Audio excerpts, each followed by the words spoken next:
Hey Michael, come here for a minute. Oh, hey Mike Santa, what's going on? Well, I figure if we're going to be looking for my double, we should be proactive about it. So, I hooked up the computer to a network that Maverick gave me access to, and that allows me to surveil the broadcast signals of any conceivable multiverse. Now, I know that my double won't be stupid enough to broadcast himself, but I figure if we check enough universes, we might find some hint to his plans. Solid idea, does it work? Seems to be working. I haven't found anything interesting yet. Well, I've got nothing better to do. Put it up on the big screen. Okay, let's watch some interdimensional internet videos. Hey YouTube viewers and random toy modification fans. Here, as promised, is my modification of the trans-temporal sonic screwdriver. I know what you're thinking, this doesn't look modified at all. Well, it is, just not the way you'd assume. You see, I don't like just having toys. I want an actual sonic screwdriver, but I also want it to look like one that the Doctor would actually use, so I modified the toy. All it took was opening up the core and replacing all the inner wiring with actual wiring that would allow for sonic pulses, and I kept all of the light and sound effects because, well, they look cool. Anyway, allow me to demonstrate it by using the sonic screwdriver to close the camera shutter using one of the sonic pulses. Okay, let's do it right now. Oh crap, oh god, that was not supposed to happen. Oh god, I'm gonna have to cut, stupid cheap plastic. Hello and welcome to Book Theory, the smartest show in reading. So today on the show, we're going to be looking at Harry Potter and see if those fantastical flying brooms could be a reality. But in order to do that, we need to figure out how big the brooms in Harry Potter are to figure out all their aerodynamic properties. We could just get prop measurements, but prop measurements aren't the measurements in story, and we like to have canon sources here on the show. So we'll take a measurement from the movie in relation to Harry's size, and we can figure out, based on the pixel measurements, that Harry Potter is 10 feet tall. That math is way off. He is not 10 feet tall. Math never was my strong suit. Here are some other books you might like, but you don't have to take my word for it. A Game of Thrones is a messed up book. I mean, you don't realize it on the show, but Daenerys is like 13 when she's betrothed to Khal Drogo, and that's not even going into how messed up her brother is. Speaking of the show, how can anyone take Jon Snow seriously when he has the same accent as Dave Lister?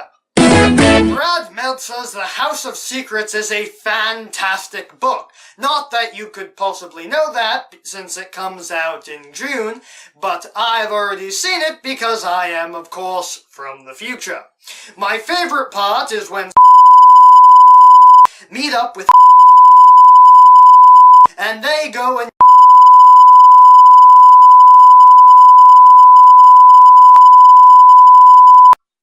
I also know how Game of Thrones ends, and hoo boy are you in for a surprise. I feel really bad for fans of— Why'd you cut it off? I didn't want to get spoiled.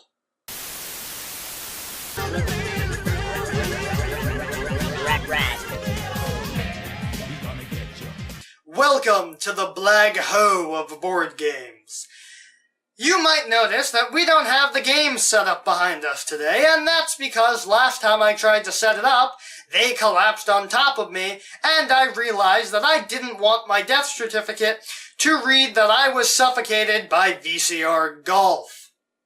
Anyway, this year is Star Trek's 50th anniversary, and so I want to look at something for that, and while there are a lot of board games based on Star Trek, I want to look at this one specifically because it shows off the entire franchise. Has anyone ever told you you look like Spoonie?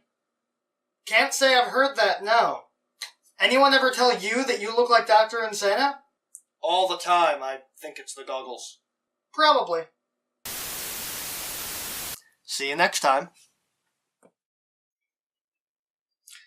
Hey guys, we had a lot of fun here today, but you know what's not fun? Bland book covers. Bland book covers are a serious bane on our society, and they are no laughing matter.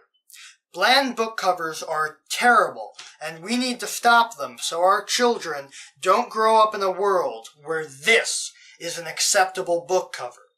So, if you're designing a book cover, make sure it encapsulates the message of the book and isn't just a stock photo of one of the characters. With your help, we can stop bland book covers and end this problem forever.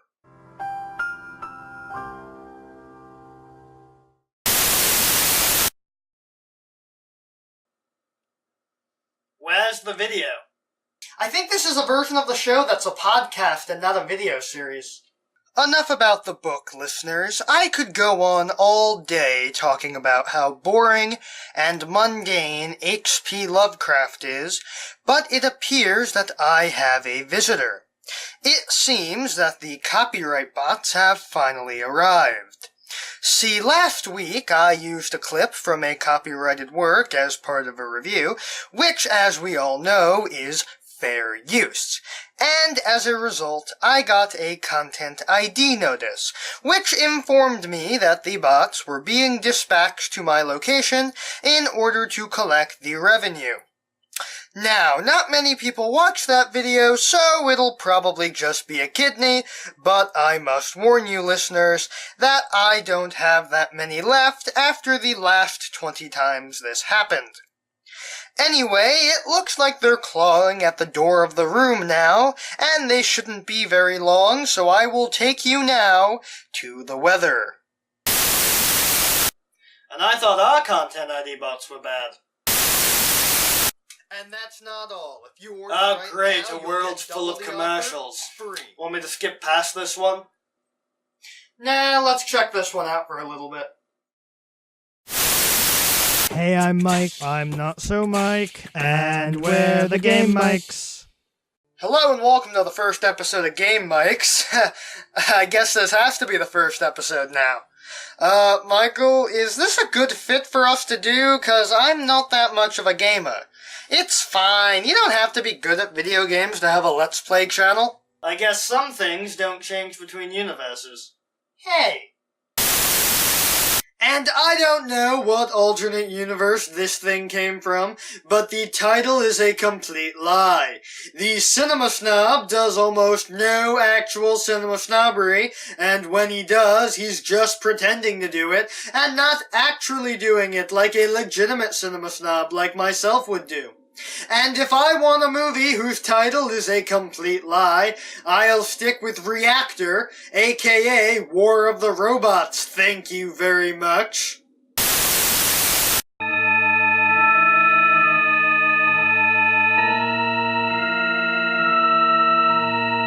Oh, wait a minute, check this one out. We might be onto something. Hello and welcome to How to Be a Mad Scientist. I'm your host, Professor Mike Sano, and today we're going to be talking about how to hire the right evil henchman for all your evil needs. Never mind, it's just a world where your Patreon hit the first milestone. Now the first thing you do is... Yes!